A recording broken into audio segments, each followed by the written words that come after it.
Welcome to RBN creatives media. నేను మీ నక్షత్ర. అసలు ఈ రోజులో ప్రభుత్వం మారితే కొత్త అవకాశాలు వస్తాయి, కొత్త జాబులు వస్తాయని చాలామంది ఎదురు చూస్తుంది. ప్రభుత్వాలు మారినా కూడా స్టూడెంట్ పరిస్థితులు అట్లాగే ఉన్నాయి. వాళ్ళకి ఉద్యోగాలు అనేది రావట్లేదు.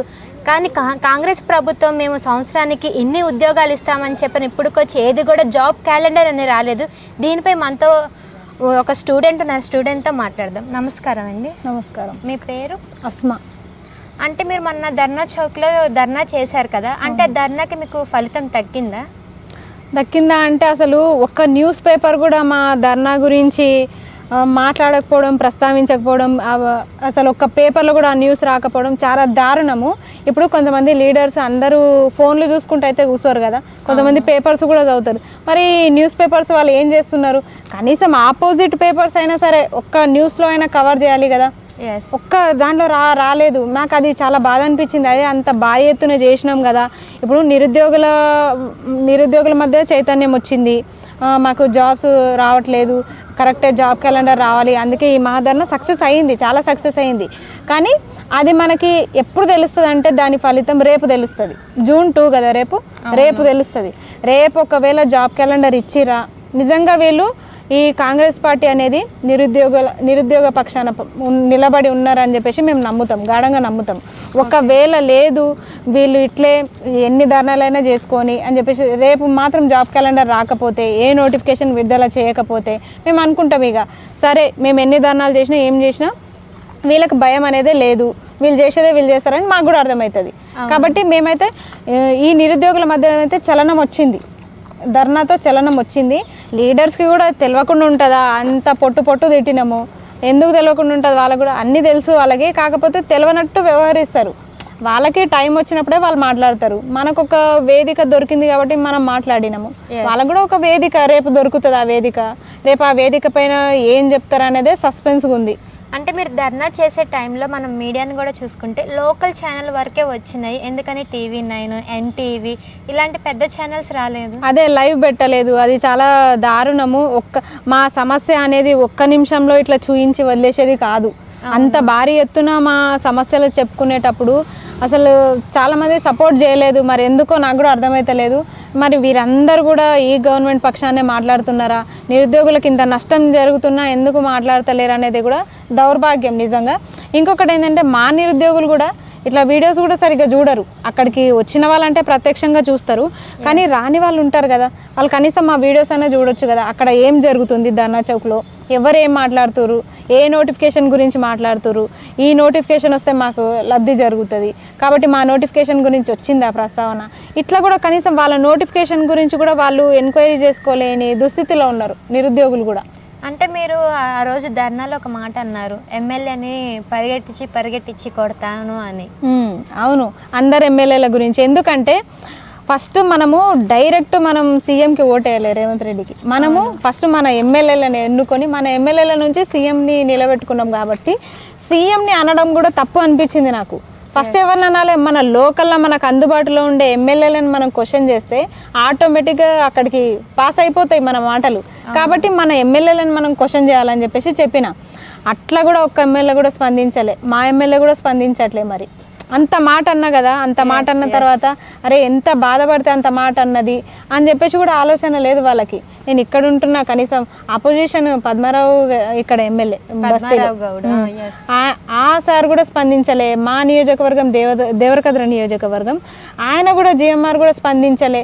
ఆ ఎమ్మెల్యే స్పందించక, అపోజిషన్లో ఉండే ఈ ఎమ్మెల్యే స్పందించక మేము సమస్యలు ఎవరికి చెప్పుకోవాలి అసలు నాకు అర్థం కావట్లేదు అసలు. అంటే స్టూడెంట్స్ కూడా చాలా తక్కువ మంది మనకి కనిపించారు. అంటే అందరు స్టూడెంట్స్ వచ్చింటే మనకి ఆ ఏరియా కూడా సరిపోదు కదా. అందరు ఎట్లా వస్తారు? మనకు పర్మిషన్ ఇచ్చేదే 100 మందికి ఇస్తారు. ఇక అందరు వస్తే అసలు ధర్నా చౌక్ సరిపోదు మనకి. కాబట్టి వేరే జిల్లాల నుంచి 10 మంది 5 మంది వచ్చిండ్రు. ఇక కొంతమంది లైబ్రరీ నుంచి, కొంతమంది ఇక్కడ మనకి ఇన్స్టిట్యూట్ల నుంచి కూడా వచ్చారు. ఇక కానీ ఇక్కడ ఇంకొకటి ఏంటంటే ఇన్స్టిట్యూట్లు నడిపే వాళ్ళు కూడా మాకు నిన్న సపోర్టుగా వచ్చి మాట్లాడింటే బాగుండే. నేను ఎక్స్పెక్ట్ చేసిన వాళ్ళు వస్తారని. ఎంతసేపటికి వాళ్ళు కోచింగ్ సెంటర్లు నడుపుకోవడము, ఇంతమందిని జాయిన్ చేసుకోవడము, క్లాసెస్ చెప్పడం, ఈ బిజీలో ఉండిపోయారు. కానీ నోటిఫికేషన్లు వద్దా కోచింగ్ సెంటర్ వాళ్ళని నేను ఒకటే అడుగుతున్నా, నడిపే వాళ్ళని. నోటిఫికేషన్లు లేనిదే ఎన్ని సంవత్సరాలు మీరు కోచింగ్లు ఇస్తే ఏం లాభం? వచ్చి నిరుద్యోగులు ఎంతోమంది కోచింగ్ సెంటర్లో జాయిన్ అవుతున్నారు. మరి అట్లాంటి వాళ్ళని వాళ్ళకి ఉద్యోగాలు రావాలంటే ఫస్ట్ మనకు నోటిఫికేషన్స్ ఉండాలి కదా. మరి వీళ్ళందరూ ఈ ఇన్స్టిట్యూట్లు నడిపే వాళ్ళు, ఈ నిరుద్యోగులు, లైబ్రరీలో ఉండేవాళ్ళు అందరూ కలిసి ఏకమై క్వశ్చన్ చేస్తే జాబ్ క్యాలెండర్ ఎట్లా రాదో అప్పుడు చూద్దాం. ఎస్, అంటే మీరు సెకండ్ వరకు టైం ఇచ్చారు. సెకండ్ వరకు టైం ఇచ్చాము, రేపటి వరకు టైం ఇచ్చాము. కార్పొరేటర్ కూడా రాలేదు కదా కనీసం, ఎవ్వరూ రాలేదు. కనీసం ఒక చిన్నపాటి ఒక ఎమ్మెల్యే ఒక ఎంపీఓ లేకపోతే కనీసం ఎవరైనా స్పందిస్తే బాగుండేది. అరే చేస్తున్నారు, మీరు ఎందుకు తొందరపడుతున్నారు, జూన్ 2కి ఇస్తాం కదా, ఇస్తామని చెప్పాం కదా, ఇస్తాం, ఒక నోటి మాట కూడా మాట్లాడలేదు. అసలు ఆ లీడర్స్ అయితే ఎవరు స్పందించలేదు మా ధర్నా పైన ఇప్పటి వరకు. మీరు ధర్నా చౌకీలో అయితే ధర్నా చేశారు, అదే ధర్నా చౌకీలో ఈరోజు ధర్నా నడుస్తుంది. మరి భారీ ఎత్తున పోలీసులు కానీ అండ్ మీడియా కానీ మొత్తం అక్కడే ఉంటుంది. ఎందుకని మీ ధర్నా అంటే ఒక లెక్క, ఇప్పుడు జరిగే ధర్నా ఒక లెక్క? అయితే మాది చాలా నోటిఫికేషన్ అంటే భారీ ఎత్తున నోటిఫికేషన్స్ కదా, మావి ప్రభుత్వ ఖజానాలు లాక్కునే పని మాది. నెల నెల జీతాలు అవన్నీ ఇవ్వాలి మాకు, మాది పెద్ద ఎత్తున పని కదా. అట్లా వాళ్ళు ఇంకొకటి ఏంటంటే వాళ్ళు లోపల చెప్పుకుర్రేమో మీరు ఎవరు సపోర్ట్ చేయకండి, మీడియా వాళ్ళకి కూడా చెప్పుకుర్రేమో. అక్కడ ఎక్కువ మొత్తంలో యూట్యూబర్స్ తప్ప మెయిన్ ఛానల్స్ లేవు అక్కడ. నిన్న ఉండి మేము స్టేట్మెంట్స్ ఇచ్చినాం అన్నట్టు, ఒక్క పేపర్లో కూడా రాలేదని రగన్న, తొలి వెలుగు రగన్న, మన తొలి వెలుగు రగన్న వాళ్ళందరూ మాట్లాడేసరికి ఈరోజు అన్ని పేపర్లలో వచ్చేసింది ఇట్లా ధర్నా జరిగింది, మా ధర్నా జరిగింది, నిరుద్యోగుల ధర్నా జరిగింది అని చెప్పేసి ఈరోజు అన్ని పేపర్లు కవర్ చేసినాయి. అంత దుస్థితి ఎందుకు వస్తుంది? ఇప్పుడు తెలంగాణలో నిరుద్యోగంతో ఇంతమంది బాధపడుతుంటే అంత పెద్ద ధర్నా జరిగినప్పుడు మీ పేపర్లో వేయడానికి ఒక న్యూస్ దొరికినప్పుడు అంత సమస్య కనిపిస్తున్నప్పుడు మీరు ఎందుకు మా సమస్యని మీరు చూపించలేకపోతున్నారు? మరి ఎవరికి భయపడి చూపించలేకపోతున్నారు మీరు? మరి ఇప్పుడు ఎందుకు చూపించారు? ఎప్పుడు ఈ రోజు మీరు చెప్పారు కదా, ఈ రోజు మేము రగన్న మాట్లాడారు కదా, ఏం చేస్తున్నారు అసలు మీడియా ఛానల్స్ వీళ్ళంతా ఏం చేస్తున్నారు అని క్వశ్చన్, ఒక జర్నలిస్ట్ ఇంకొక జర్నలిస్ట్ని క్వశ్చన్ చేసినప్పుడు ఎందుకు వేయరు? మరి ఖచ్చితంగా వేస్తారు. అది జరిగింది అక్కడ. ఒక జర్నలిస్టే మాకు సపోర్ట్ చేసి మాట్లాడేసరికి ఆయనకున్న మానవత్వం చాటుకున్నాడు ఆయన. అది చూపించేసరికి అప్పుడు మీరు కూడా చూసారు కదా, మీరు కూడా వచ్చారు. రగన్న ఒక జర్నలిస్ట్ అయ్యిండు కూడా నిరుద్యోగుల పక్షాన నిలబడ్డారు. చాలా మంది విఠలన్న, పృథ్వీరాజ్ అన్న, ఆర్ కృష్ణయ్య సార్, ఇంకా ప్రసన్న హరికృష్ణ సార్, వీళ్ళందరూ కూడా వచ్చారు. వాళ్ళందరూ వచ్చి కనీసం ఆ మేధావుల కన్నా రెస్పెక్ట్ ఇవ్వాలి కదా ఈ మీడియా వాళ్ళు. వాళ్ళ కోసమన్నా రావాలి కదా, వాళ్ళ మేధావులు ఏం మాట్లాడుతారో అదన్నా వినిపించుకోవాలి కదా. అంటే అధికారంలో ఉన్న వాళ్ళు ఏం చెప్తే అది రైట్ అయిపోతుందా? అంటే అధికారం లేదు కాబట్టి వాళ్ళ మాటలు చెల్లవా? అది వాళ్ళకే తెలియదు. అంతే కదా, అధికారంలో ఉన్నోళ్ళు ఈ గల్లీలో ఇట్లా నడుచుకుంటా పోయినా సరే 100 మంది పోలీసులు, 100 మీడియా ఛానల్స్ అన్నీ నిలబడి ఆయనను ఫోకస్ చేస్తాయి.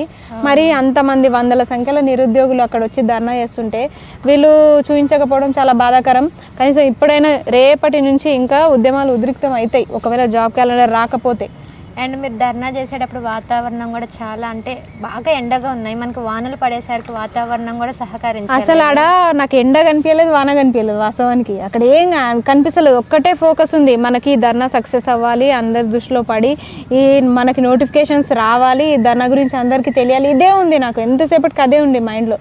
ఆ ఎండ ఉందా వాన ఉందా ఏం కూడా అబ్జర్వ్ చేయలేదు అక్కడ. అంటే ఈ ప్రభుత్వం వచ్చి సంవత్సరంన్నర అయింది, అంటే సంవత్సరానికి ఇన్ని జాబులు ఇస్తానని అన్నారు కదా, మీరు సంవత్సరం అవ్వగానే ఎందుకని ప్రశ్నించలేదు? సంవత్సరం నుంచి ప్రశ్నిస్తూనే ఉన్నాం, ఎందుకు ప్రశ్నించలేదు? అప్పుడు ఏమన్నారంటే మనకి పాత నోటిఫికేషన్స్ ఉన్నాయి కదా, ఎందుకు ప్రశ్నించలేదు అంటే పాత నోటిఫికేషన్స్ ఉన్నాయి, ఆ నోటిఫికేషన్స్ మనం ఫిలప్ చేసి ఎగ్జామ్స్ పెట్టి అవన్నీ అపాయింట్మెంట్స్ ఇచ్చే వరకే మనకి ఈ కాలం గడిచిపోయింది. కోర్టు కేసులు అవన్నీ కూడా ఉన్నాయి కదా, దయచేసి కొంచెం అర్థం చేసుకోండి అంటే మేము కూడా అర్థం చేసుకున్నాము. కానీ 2వ ఏడాది కూడా గడిచిపోవస్తుంది, ఆ 2 లక్షలు పక్కన పెడితే అసలు ఒక్క నోటిఫికేషన్ లేకపోవడం బాధ అనిపిస్తుంది. అది అందుకే క్వశ్చన్ చేస్తున్నాం. ఇక ఇప్పుడు కూడా క్వశ్చన్ చేయకపోతే ఆ పుణ్యకాలం కాస్త గడిచిపోతుంది, ఆ 5 సంవత్సరాలు అయిపోతుంది. ఇప్పుడు కేసీఆర్ చేసినట్టు మీరు కూడా లాస్ట్ మూమెంట్లో మీరు దిగిపోయే చివరి సంవత్సరం నోటిఫికేషన్స్ ఇచ్చి అప్పుడు ఇది చేద్దాం అనుకుంటారా? అది 5 సంవత్సరాల కంటే ఒకసారి ఇస్తే ఇంకా చాలా మంది విద్యార్థులు జాబులు లేక అదే కదా అప్పుడు మిస్ అయినాయి చాలా మంది 1-2 మార్కులతో మిస్ అయిన వాళ్ళు ఉంటారు. ఇప్పుడు అంతే ఓపికగా ఇంకో 2 సంవత్సరాల తర్వాత చదవగలుగుతారా? ఇప్పుడున్న నాలెడ్జ్ తోటి మళ్ళీ వాళ్ళు జాబులు కొట్టే అవకాశం ఉంటుంది. అదంతా వాళ్ళ మైండ్ సెట్ పైన డిపెండ్ అయి ఉంటుంది. అట్లాంటిది వాళ్ళ ప్రిపరేషన్ని ఒక మానసికంగా డిస్టర్బ్ చేసి నోటిఫికేషన్సే ఇయ్యనప్పుడు వాళ్ళు ఏ భరోసాతోటి చదువుతారు? అండ్ చుట్టుపక్కల కూడా జాబ్ లేదు ఏం లేదు అని చెప్పేసి ఊర్లకు కూడా పోలేని పరిస్థితి. ఒక పండగ ఉండదు, పబ్బం ఉండదు. ఏ నిరుద్యోగి జీవితంలో అయినా పాపం అసలు ఒక పెళ్ళి లైఫ్ ఉండదు, ఏముండదు. అన్నీ సాక్రిఫైస్ చేసి మరీ చదువుతున్నాం అన్నట్టు. అట్లాంటప్పుడు ఎందుకు భరోసా వస్తుంది కదా, ఇక గెలిపించుకున్నాం కదా, ఈ సంవత్సరం వస్తుంది నోటిఫికేషన్, ఇప్పుడు వస్తుంది అప్పుడు వస్తుంది అని గెలిపించుకుంటే తీరా చూస్తే నోటిఫికేషన్స్ అసలు ఆ ప్రస్తావనలే లేదు.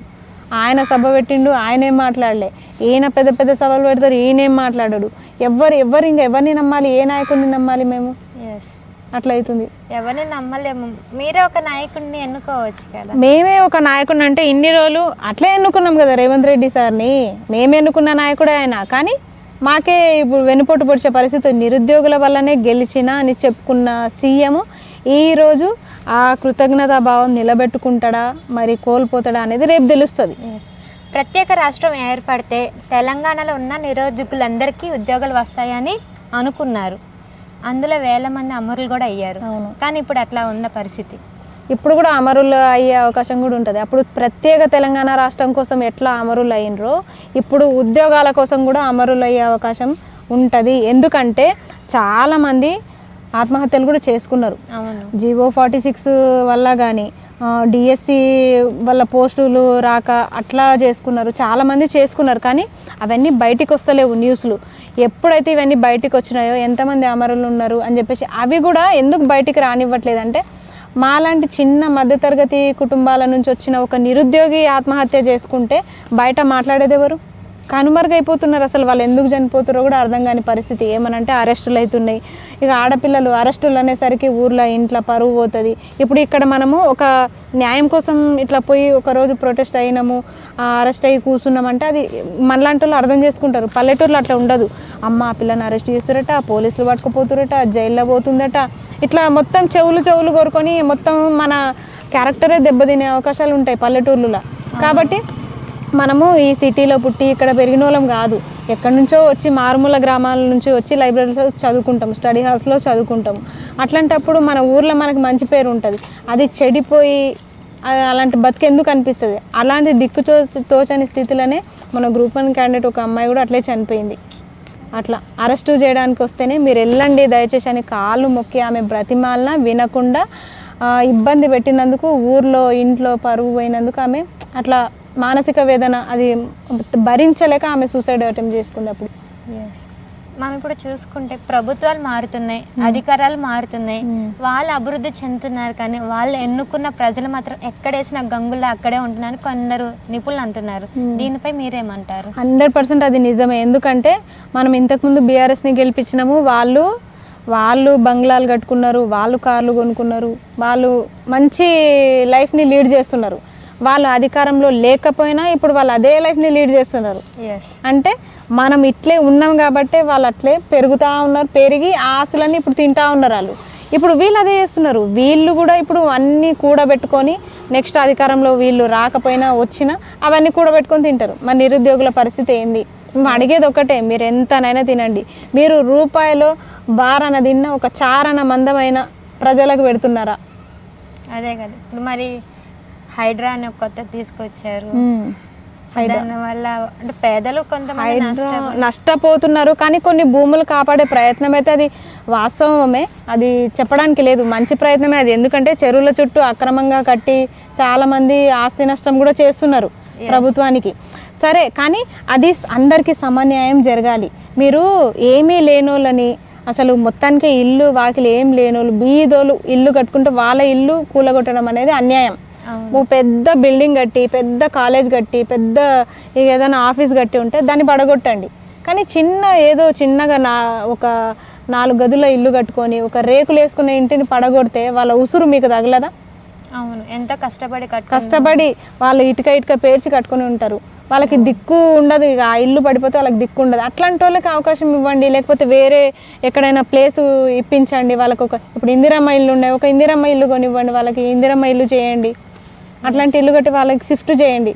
అవును, మనం ఇప్పుడు 2 ప్రభుత్వాలు చూసాము. ఏ ప్రభుత్వం కూడా ఎందుకని విద్యార్థులని పట్టించుకోవట్లేదు, ఎందుకని కొత్త ఉద్యోగాలు సృష్టించలేకపోతున్నాయి? చెప్తున్నాం కదా, ఆ ప్రభుత్వంలో కూడా కనీసం ఇంత మాట్లాడే స్వేచ్ఛ కూడా లేదు. అప్పుడు ధర్నా చౌకే బంద్, మొత్తానికి ధర్నా చౌక్లో అసలు మొత్తానికి ఎత్తేసారు. ఇప్పుడు కనీసం ధర్నా చౌక్లో పర్మిషన్ అయినా ఉంది క్వశ్చన్ చేయడానికి. కాబట్టి ఏమంటున్నా అంటే ఏ పార్టీని గెలిపించినా నిరుద్యోగులు నిరుద్యోగులుగానే ఉండిపోతున్నారు, పేదలు పేదలుగానే ఉండిపోతున్నారు. వాళ్ళు మాత్రం అట్లే ఎదుగుతూనే ఉన్నారు రాజకీయ నాయకులు. కాబట్టి నాకు ఏ పార్టీ పైన నమ్మకం లేదు, నాకైతే ఏ పార్టీని నమ్మసక్యంగా లేదు. 2 పార్టీలు గెలిచినా 2 పార్టీలు అంతే. ఇంకా కొత్తగా ఏ పార్టీ నన్ను నమ్మి ఓటేయాలన్నా మనసు రావట్లేదు అసలు. అందుకే గద్దరు అన్నారేమో, ఓటక్కును వినియోగించుకుని ఓటు వేయకండి అసలు అని చెప్పేసి. ఎందుకన్నారంటే నాకు ఇప్పుడు అర్థమవుతుంది. మనం ఎన్నుకోవాలి కదా ఏదో ఒక ప్రభుత్వాన్ని ఎన్నుకోవాలి కాబట్టే ఓటేయాలేమో తప్ప, లేకపోతే మనం బతికున్నాము, మన బాధ్యత కాబట్టి ఓటేయాలని మనం అనుకుంటాం. కానీ ఇట్లాంటి నాయకుల్ని ఎన్నుకునే కంటే ఊకుండడమే బెటర్ అనిపిస్తుంది. అసలు ఉద్యమాలు అంటేనే యూనివర్సిటీ మీరు చదువుకుంటున్నారు కదా, ఉస్మానియా యూనివర్సిటీకే కేర్ ఆఫ్ అడ్రస్గా మారింది అంటున్నారు. మరి మీరేమంటారు? 100% అది అసలు చాలా ఉద్యమాలకి ఫస్ట్ మొదటి అడుగు ఇక్కడనే మొదలవుతుంది. ఎలాంటి ఉద్యమమైనా ఎలాంటి మూమెంట్ అయినా అలాంటిది. ఇక ఇప్పుడు కూడా నాకు తెలిసి ఇప్పుడు ఇంత ప్రశాంతంగా కీప్ కామ్గా ఉంది కదా, రేపటి నుంచి ఇట్లా ఉండదు. రేపు నైట్ వరకు చూస్తారు, జూన్ 2 నైట్ వరకు, నైట్ 12 గంటల వరకు కూడా చూస్తారు. ఆ తర్వాత ఎల్లుండి నుంచి మాత్రం ఇక్కడి నిరుద్యోగులను అయితే కట్టడి చేయడం కష్టమవుతుంది, చాలా కష్టమవుతుంది. ఉద్యమాలు మొదలు పెడతారు నోటిఫికేషన్స్ కోసం. ఎందుకంటే చదివి ఉన్నారు ఇక్కడ. వాళ్ళని పాత గవర్నమెంట్ని దింపేసి ఈ గవర్నమెంట్ని గెలిపించి మళ్ళీ ఆనందంగా కూర్చొని చదివిన తర్వాత ఇప్పుడు జాబ్ల నోటిఫికేషన్లే లేకపోతే ఇక వాళ్ళు ఎందుకు సైలెంట్గా ఉంటారు? మళ్ళీ కూడా మొదలవుతాయి ఎల్లుండి నుంచి. అసలు ప్రస్తుతం ఉన్న కాంగ్రెస్ ఉద్యోగాలు ఇవ్వకుండా, అట్లాగే ప్రజలకు అందజేసే పథకాలు కూడా ఇవ్వకుండా కాలయాపన చేస్తుందని కొందరు నిపుణులు అంటున్నారు. మీరేమంటారు? నిజం. ఇక నాకు పథకాలు ఏవి, నాకు కాలొంకర్లేదు, చెయ్యొంకర్లేదు, ఏమొంకర్లేదు, నాకు పెన్షన్స్ రావు, ఏం రావు, అదంతా పక్కన పెడితే, ఆ పథకాలన్నీ పక్కన పెడితే ఇదేమంటారు, నిరుద్యోగులకు అందరికీ నిరుద్యోగ భృతి ఇస్తామన్నారు. ఇస్తున్నారా? వాళ్ళు ఇచ్చిన మేనిఫెస్టోలోనే ఉంది. ఇప్పుడు మాట దాటేస్తున్నారు. కానీ మన సీఎం చూస్తుంటే నన్ను కోసినా కూడా, నన్ను చంపినా కూడా నా నుంచి రూపాయి లేదు, రాష్ట్రం అప్పుల్లో ఉంది. మరి పక్క రాష్ట్రం అయితే మనకి ఇక్కడ డెవలప్మెంట్ ఉంది, ఐటీ ఉంది, అన్నీ ఉన్నాయి. మరి పక్క రాష్ట్రంలో అయితే ఏమీ లేవు, వాళ్ళు కూడా అప్పుల్లోనే ఉన్నాయి కదా. మరి వాళ్ళు ఏమనుకోవాలి, మనం ఎందుకని ఇట్లా అంటున్నారు? ఇప్పుడు నిన్ను కోసినా ఏం రాదు అది ఇదని అంటున్నారు కదా. మరి మేము ఏం చేయాలి? మేము కోసుకోవాలా? మా రక్తం అమ్ముకొని బతకాలా? మరి మీరు నిరుద్యోగులకు ఉద్యోగాలు ఇవ్వక, నిరుద్యోగ భృతులు ఇవ్వక, వీళ్ళని అట్లే వదిలేసి మా మానలు మమ్మల్ని వదిలేస్తే మరి మా పరిస్థితి ఏంది ఆలోచిస్తున్నారా? కోసిన ₹1 లేదంటే మరి ఆ రోజు చెప్పాల్సింది, మీరు నన్ను గెలిపియండి, నేను సీఎం అయితా, ఆ తర్వాత మీరు నన్ను కోసిన ₹1 ఉండదు, మీకు ఉద్యోగాలు ఉండవని ఆ రోజే చెప్పింటే కష్టమో నష్టమో మేము వేరే పార్టీనన్నా ఎన్నుకునేటోళ్ళం. మరి అంత డబ్బు లేనన్నవాడివి ఇప్పుడు అందాల పోటీలు కానీ ఎందుకని ఇన్ని వేల కోట్లు ఖర్చు పెట్టారు? అందాల పోటీలకి కోట్లు ఉంటాయి, వీళ్ళు ఏదైనా సభ పెట్టుకోవాలంటే కోట్లు ఉంటాయి, కోట్లు ఖర్చు పెట్టుకొని మరి సభలు పెట్టుకుంటారు, అన్నీ చేస్తారు. కనీసం వాళ్ళు కాళ్ళు గడగడానికే అంత లక్షలు పెట్టి అన్ని పెట్టి వాళ్ళు కాళ్ళు గడిగిస్తున్నారంటే అసలు 1 లక్ష ఒక నిరుద్యోగికి 1 లక్ష ఒక అకౌంట్లో వేయండి. 1 సంవత్సరం పాటు కూర్చొని ప్రశాంతంగా చదువుకుంటారు. సంవత్సరం పాటు అవి లేక అప్పులు చేసి ఎంతోమంది ఆత్మహత్యలు చేసుకున్న రోజులు ఉన్నాయి. మీరు నిరుద్యోగుల కళలను నిజంగా ఆనందంగా చూడాలనుకుంటే ఇంకో బాధ్యత ఏముందంటే, నిజం చెప్తున్నా, వీళ్ళు నోటిఫికేషన్స్ ఇవ్వాలి. అట్లాగే నిరుద్యోగులకు కూడా వాళ్ళు ప్రశాంతంగా చదవాలంటే ఇప్పుడు రాజీవ్ యువ వికాసం అన్నారు. ఇప్పుడు రేపటి నుంచి నియామక పత్రాలు ఇస్తాము, 50,000 ఫస్ట్ అకౌంట్లో టక్కమని పడతాయి అని చెప్పేసి అంటున్నారు. అది కూడా ఆ ముచ్చట కూడా రేపు తెలుస్తుంది ఎన్ని వేలు పడతాయో. 2 లక్షలు చేసుకున్న వాళ్ళకైతే 2 విడతలు వస్తాయంట. అసలు అది వచ్చేది ఎంతనో రాంది ఎంతనో కానీ మరి ఊరికి 2 ఇస్తారా 3 ఇస్తారా తెలియదు. అందులో నిరుద్యోగులకు ఎంత అందుతాయి అనేది కూడా తెలియదు. పాపం నేను ఆశిస్తున్నాను, నేనైతే అనుకుంటున్నాను నిజంగా వాళ్ళ అన్నమాట ప్రకారం రాజీవ్ వికాసం ఇస్తే మాత్రం నిరుద్యోగులకు ఎక్కువ రావాలని కోరుకుంటున్నా. ఎందుకంటే అప్పులు చేసి లక్షలు అప్పులు చేసి మరీ చదువుకుంటున్నారు, రూమ్ రెంట్లు కట్టుకుంటా, వాళ్ళ తిండికి అన్ని బట్టకి అంత ఖర్చు మామూలుగా అవుతుంది. ఒక మనిషి బతకాలంటే అన్ని అప్పులు చేసి మరీ చదువుకుంటారు. కాబట్టి ఈ రాజీవ్ వికాసం ఎక్కువ నిరుద్యోగులకే లబ్ధి జరగాలని కూడా కోరుకుంటున్నాను నేను. అంటే ప్రభుత్వం వచ్చి ఇన్ని రోజులు అవుతుంది కదా, ఎందుకని పథకాలు విడుదల చేయలేకపోతున్నారు? ఖజానా లేదంటురుగా, మొత్తం కేసీఆరే తినేసిండు, నా దగ్గర ఏమీ లేవు అంటురు. ఎందుకు లేవు అసలు? ఉచిత పథకాలు ఇన్ని పెట్టే కంటే మీరు కరెక్ట్ పథకాలు కొన్ని పెట్టొచ్చు కదా. అవసరమైనంత వరకే పెట్టొచ్చు కదా. ఫస్ట్ ఎందుకు ఆశ చూపాలి అందరికీ? ఇప్పుడు లేదు అనే వరకు ఇప్పుడు మనం అంటే అర్థం చేసుకుంటాము, మనకి ఏ పథకం రాకపోయినా మనం అర్థం చేసుకుంటాము. ఊర్లో గ్రామాల్లో ఉండేటోళ్ళు ఎందుకు అర్థం చేసుకుంటారు? వాళ్ళు పెన్షన్ లేట్ అయినా తిట్లు ఉంటాయి, ఇప్పుడు అవి రైతు బంధులు లేట్ అయినా తిట్లే ఉంటాయి. ఆ తిట్లు తినే కర్మ ఏం పట్టింది? ఎవరు అడిగిర్రా? వాళ్ళు చెప్పిరా? వచ్చేవన్నీ పథకాలే కంటిన్యూ చేస్తే అయిపోయేది కదా. ఇన్ని ఇస్తాం అన్ని ఇస్తాం, వాళ్ళు 12 ఇస్తే మేము 15 ఇస్తాం, వాళ్ళు 15 ఇస్తే మేము 20 ఇస్తాం అని చెప్పేసి ఆశ చూపి ఓట్లు వేయించుకొని ఈరోజు ఎవరిని పట్టించుకోవట్లేదు. నిరుద్యోగులు అనే కాదు, నిరుద్యోగుల నుంచి మనం మీడియా మనమంతా ప్రశ్నిస్తున్నాము. ఇక ఊర్లలో ఉండే వాళ్ళ పరిస్థితి ఇంకా దారుణంగా ఉంది, చాలా దారుణంగా ఉంది. అక్కడ ఏ కెమెరాలు లేవు, ఏ యూట్యూబ్లు లేవు. అక్కడ వాళ్ళు చెప్పుకోలేరు ఎవరితోనా. వచ్చినప్పుడు పెన్షన్ ఇచ్చినప్పుడు తీసుకుంటారు, సైలెంట్గా ఉంటారు వాళ్ళు. అట్లుంది వాళ్ళ పరిస్థితి. మనకి ఫ్రీ బస్ ఇప్పుడు అయితే కొత్త అంటున్నారు ఆడవాళ్ళందరూ, మాకు ఫ్రీ బస్సులు వద్దు, మాకు ఇస్తానన్న పథకాలు ఇవ్వండి, ఈ ఫ్రీ బస్సుల వల్ల గొడవలు అవుతున్నాయి, కొట్టుకుంటున్నాం అని చెప్పని అంటున్నారు. వాస్తవమే, చాలా గొడవలు కూడా అవుతున్నాయి. ఇప్పుడు 100లో 30% మందికి లబ్ధి జరిగితే ఇందులో కూడా చాలా మంది డైలీ జాబర్స్ ఉంటారు. అట్లాంటి వాళ్ళకి చాలా లాభం జరుగుతుంది. ఇప్పుడు మనం ఎప్పుడో ఒకసారి ట్రావెల్ చేసేటోళ్ళకి అది అంత సబబు కాదని చెప్పగలుగుతాం. ఎందుకంటే మన వల్ల నష్టం జరుగుతుంది అన్నప్పుడు యాజ్ ఎ లేడీస్, మనం కూడా మహిళలం కాబట్టి మన వల్ల నష్టం జరుగుతుంది గవర్నమెంట్కి ఇంత, దీనివల్లనే మనకు కొంచెం ఆర్థిక వ్యవస్థ పడిపోతుంది అనుకున్నప్పుడు అందుకు మేము రెడీ. కనీస ఛార్జీలు పెట్టుకోవడానికి మేము రెడీ, ఛార్జెస్ పెట్టుకుంటాం అంతే, మాకేం కాదు. ఇక జాబ్ వచ్చి జాబర్సే రెగ్యులర్గా పోతున్నారు. మేము ఎప్పుడోసారి ప్రయాణం చేసిన వాళ్ళం టికెట్ పెట్టుకోవడానికి మాకేం బాధ లేదు. కాబట్టి మీరు ఉద్యోగుల్ని ఇప్పటికీ ఉద్యోగుల్ని బతికిస్తున్నారు, నాయకులనే బతికిస్తున్నారు. కామన్ మ్యాన్ ని మీరు ఏం బతికించే ప్రయత్నాలు చేయట్లేదు. ఈ రోజు ₹1,00,000 సంపాదించాము, అదే ఫ్రీ బస్లో వెళ్తున్నారు. 10 రూపాయల కోసం ఈ మున్సిపాలిటీలో వీళ్ళు పనిచేసే వాళ్ళు కూడా అదే బస్సులో వెళ్తున్నారు. అంటే ఇక్కడ ఇప్పుడు కామన్గా స్టూడెంట్స్కి ఫ్రీ, ఇది స్టూడెంట్స్కి యూజే. కానీ వేరే ఎక్కడికన్నా వెళ్ళాలి, ఊర్లోకి వెళ్ళాలి, ప్రయాణం చేసి అప్పుడో ఇప్పుడో వెళ్తారు కదా, అట్లాంటి వాళ్ళ కోసం ఇప్పుడు మొత్తానికి ఫ్రీగా పెట్టడం వల్ల ఇప్పుడు ఛార్జెస్ అయినా పెరుగుతున్నాయి. ఈ నష్టం ఎందుకు? ఉండేంత ఉంటే ఛార్జీలు పెట్టుకోవడానికి సిద్ధమే కదా. చాలామంది వద్దనే అబ్జెక్షన్ చేస్తున్నారు, వద్దు మాకు ఫ్రీ బస్ వద్దు అనే చెప్తున్నారు చాలామంది. మనకి బీఆర్ఎస్ ప్రభుత్వంలో చూసుకుంటే విద్యాశాఖ మంత్రి అనేది ఉన్నారు, కానీ ఎందుకు ఈ సీఎం ఇంకా ఆ పదవి తన దగ్గర ఉంచుకున్నారు? ఇప్పుడు వేరే వాళ్ళకి ఇస్తే మరి నిరుద్యోగులకు వాళ్ళు చెప్పకుండా నిర్ణయాలు తీసుకుంటారనో మరి ఏమో తెలియదు. ఇప్పటిదాకా సరే విద్యాశాఖ మంత్రి ఎవరి దగ్గర ఉంటే మాకేంది, కానీ విద్యా వ్యవస్థకి నువ్వు ఎంత న్యాయం చేస్తున్నావు అనేది ఇంపార్టెంట్ కదా. ఇప్పుడు విద్యాశాఖ సీఎం రేవంత్ రెడ్డి దగ్గర ఉన్నా ప్రాబ్లం లేదు, మాకు ఎవరి దగ్గర ఉన్నా ప్రాబ్లం లేదు. మాకు ఎంత న్యాయం చేస్తున్నారు అనేదే మాకు ఇంపార్టెంట్. మాకైతే అన్యాయమే చేస్తున్నారు, అది మేము చెప్పేది. ఈ కాంగ్రెస్ ప్రభుత్వం వల్ల మళ్ళీ ఉద్యమాలు స్టార్ట్ అవుతాయి, మళ్ళీ అందరూ రోడ్డుకి ఎక్కుతారు అని చెప్పని అంటున్నారు, మీరేమంటారు? 100% అది ఎంతో దూరంలో లేదు. జూన్ 3వ తారీఖు నుంచే ఉద్యమాలు స్టార్ట్ అవుతాయి. అది రేపు నోటిఫికేషన్స్ ఏం ఇవ్వము. ఇప్పటికీ వేరే వేరే ప్రశ్నలు మాట్లాడుతున్నారు కానీ నోటిఫికేషన్స్ గురించి మాట్లాడట్లే. మీరు ఇదే యూనివర్సిటీలో చదువుకుంటున్నారు కదా, ఎట్లా ఉంది మీకు ఎడ్యుకేషన్? కానీ బాగుంది. అప్పుడప్పుడు వాటర్ ప్రాబ్లం ఉంటుండే, ఇప్పుడు అది కూడా సాల్వ్ అయ్యింది. వాళ్ళేళ్ళు దాతలు అది చూసుకోవడం వల్ల అది కూడా సాల్వ్ అవుతుంది. లైబ్రరీలో అయితే ఇప్పుడు ఓకే. ఇదే హాస్టల్లో ఉంటున్నారా? లేదు, బయట ఫ్యామిలీతో ఉంటున్నాం. అంటే ఇక్కడ మహిళలకి రక్షణ ఉంటుందా? మహిళలు ఇక రక్షణ అంటే ఇప్పుడు అప్పట్లాగా సైలెంట్గా ఉండే సిచ్యువేషన్ లేదు కదా. ఇప్పుడు అవేర్నెస్ పెరిగింది, ఎవ్వరు కూడా సైలెంట్గా ఉండడం అంటే రక్షణ ఉంది, 100% రక్షణ ఉంది. ఇప్పుడు ఏమైనా అంటే క్వశ్చన్ చేసే ఇది కూడా అమ్మాయిలకు ఉంది కాబట్టి ఏమంత ప్రాబ్లం లేదు. పక్కనే పోలీస్ స్టేషన్ కూడా ఉంటుంది.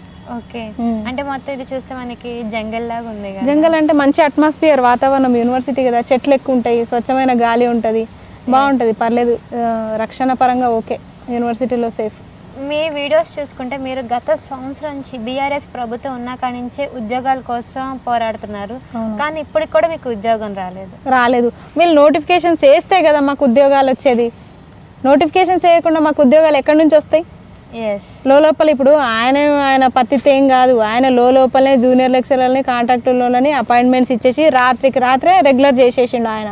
లేకపోతే ఈరోజు పీజీ చేసిన వాళ్ళకి ఎన్ని జూనియర్ లెక్చరర్ జాబ్లు ఉండేవో, ఈరోజు ఎన్ని పోస్టులు వేకెన్సీస్ ఉండేవో. గత సంవత్సరాల కొద్దీ నోటిఫికేషన్ లేదు, డిగ్రీ లెక్చరర్ కానీ జూనియర్ లెక్చరర్ కానీ. అలాంటప్పుడు ఈయన ఏం చేసిండు, ఒక్క నైట్కి నైట్ కేసు వేసినప్పటికీ ఇదే ఓయిలో శంకరన్న అని ఉంటారు, ఆ అన్న వేసిరు కేసు. ఆ అన్న వేసిన కేసుని సుప్రీంకోర్టు దాకా తీసుకుపోయినా సరే అది అపాయింట్మెంట్స్ ఇవ్వడం వల్ల ఏం చేయలేని పరిస్థితి. ఇప్పుడు అపాయింట్మెంట్స్ తీసుకున్న వాళ్ళు కూడా ఏ ఎగ్జామ్ రాయలేదు, ఏం లేదు, కాంట్రాక్ట్ బేస్లో వచ్చేసి రెగ్యులర్ అయిన వాళ్ళు రెగ్యులర్ చేసేసి నైట్కి నైటే, ఇప్పుడు తెల్లారితే ఎక్కడ తీర్పు అగెన్స్ట్గా వస్తుందో అన్నట్టు నైట్కి నైటే ఇచ్చేసిరు అపాయింట్మెంట్స్. ఆయన మా కొంప ముంచిండు, ఆయన ముంచిండని ఈయనని తీసుకొస్తే ఈయన ముంచుతున్నాడు. ఇంకెవరిని నమ్మాలి, ఏ పార్టీని నమ్మాలి? అన్నారు కదా మీరు ఏ బుక్ కావాలన్నా లైబ్రరీలో వెళ్ళి చదువుకోవచ్చు, మీకు పుస్తకాలు కొనే అవకాశం లేదు అని చెప్పని అన్నారు కదా. ఎవరు? ఈ కాంగ్రెస్ ప్రభుత్వం. ఏ లైబ్రరీలో వెళ్ళి చదువుకోవచ్చు. మరి పుస్తకాలు ఎవరు డొనేట్ చేస్తున్నారట? ఇప్పటికీ బయటనే కొంటున్నాము. ఓకే, బయట ఏ పుస్తకాలు ఉన్నాయట, ఏ పుస్తకాలు దానం చేసిరట? ఇప్పుడు అన్ని పుస్తకాలు అప్డేట్ అయిన పుస్తకాలు ఉన్నాయి. మరి నిజంగా కాంపిటేటివ్ ఫీల్డ్కి అవసరమయ్యే పుస్తకాలు ఏ లీడర్ అని వచ్చి లైబ్రరీలకు దానం చేస్తున్నారా? స్టూడెంట్స్కి దానం చేస్తున్నారా? లేదు. ఇదే లైబ్రరీ దగ్గర వచ్చి ఏ ఎమ్మెల్యే అయినా ఎంపీ అయినా మీరు చదువుకోండి ప్రశాంతంగా, మేమున్నామని నిరుద్యోగులకు సపోర్ట్ చేస్తున్నారా? మీరు చేయడం లేదు. ఎప్పటికీ వాళ్ళు జేబులు నింపుకుందామనే చూస్తున్నారు. బయట వేలు పెట్టి పుస్తకాలు కొని చదువుకుంటున్నారు. ఇప్పుడు నేను ఒక ఫీల్డ్లో ఉంటా, మీరు ఒక ఫీల్డ్లో ఉంటారు. ఇప్పుడు రకరకాల ఫీల్డ్లో ఉండే స్టూడెంట్స్ ఉన్నప్పుడు రకరకాల పుస్తకాలు కూడా ఉండాలి కదా. మరి గెలిచిన తర్వాత మీరు ఎన్ని పుస్తకాలు లైబ్రరీకి మీరు దానం చేసిర్రు? అది మీకు చదువుకుంటారు కాబట్టి మీకే తెలియదు. అదే మాకు తెలుసు, మా సొంత పుస్తకాలే చదువుతున్నాం మేము ఇప్పటిదాకా. అయితే ఇక కామన్గా పీజీవి అవి బుక్స్ ఉంటాయి, మా యూనివర్సిటీ లైబ్రరీ కాబట్టి అన్నీ ఉంటాయి. కానీ కాంపిటేటివ్ ఫీల్డ్ బుక్స్, మీరు అప్డేట్ అయిన బుక్స్ మీరు ఏ మాత్రం లైబ్రరీకి డొనేట్ చేసిరో చెప్పండి. ఇప్పుడు వచ్చి ఎవరు డొనేట్ చేయలేదు, ఎవరు చేయలేదు. ఇప్పుడు గ్రంథాలయ చైర్మన్ ఉన్నారు, అందరు ఉన్నారు కదా. మరి లైబ్రరీలో సౌకర్యాలు అన్నీ కూడా ఇంపార్టెంట్. సౌకర్యాలు ఉన్నాయి, సరే సౌకర్యాలు ఉన్నప్పుడు మనం ఈ పుస్తకాలు ఉన్నాయా, విద్యార్థులు నిరుద్యోగులు చదివే పుస్తకాలు ఉన్నాయా, అవి కూడా చూసుకోవాలి కదా.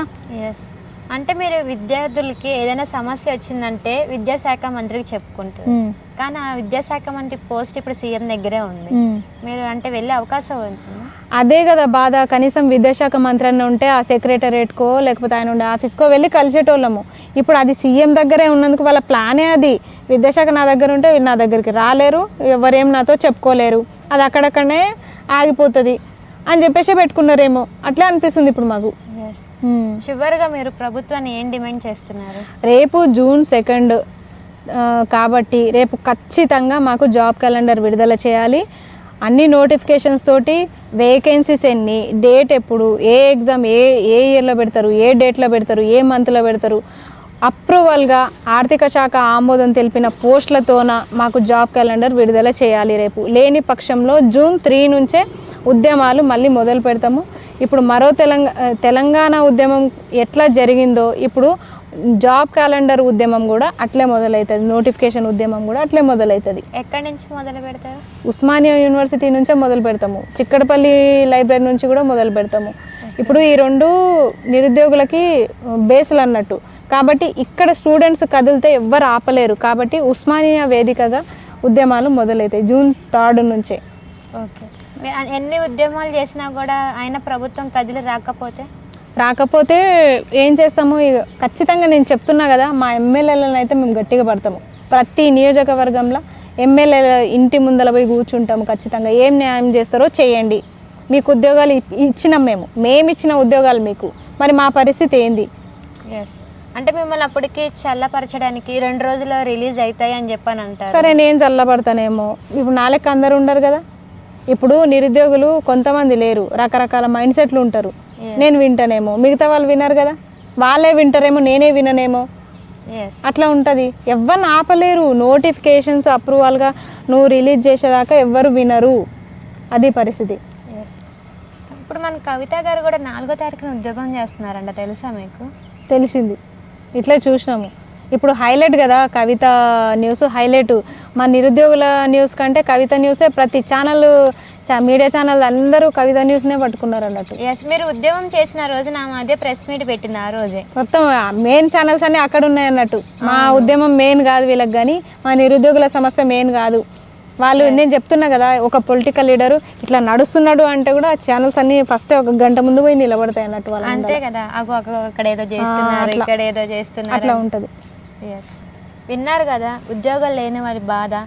ఇప్పటికైనా నిరుద్యోగులు ఉన్నవాళ్ళు, ఉద్యోగం లేని వాళ్ళు ఈ వీడియో చూసి ఖచ్చితంగా పోరాటం అనేది చేయాలి. చూద్దాం, మనం ప్రభుత్వం 2వ తారీఖున రిలీజ్ చేస్తుందా లేదా చూసిన తర్వాత ముందు అడుగు వేయాలని మనస్ఫూర్తిగా కోరుకుంటున్నాను.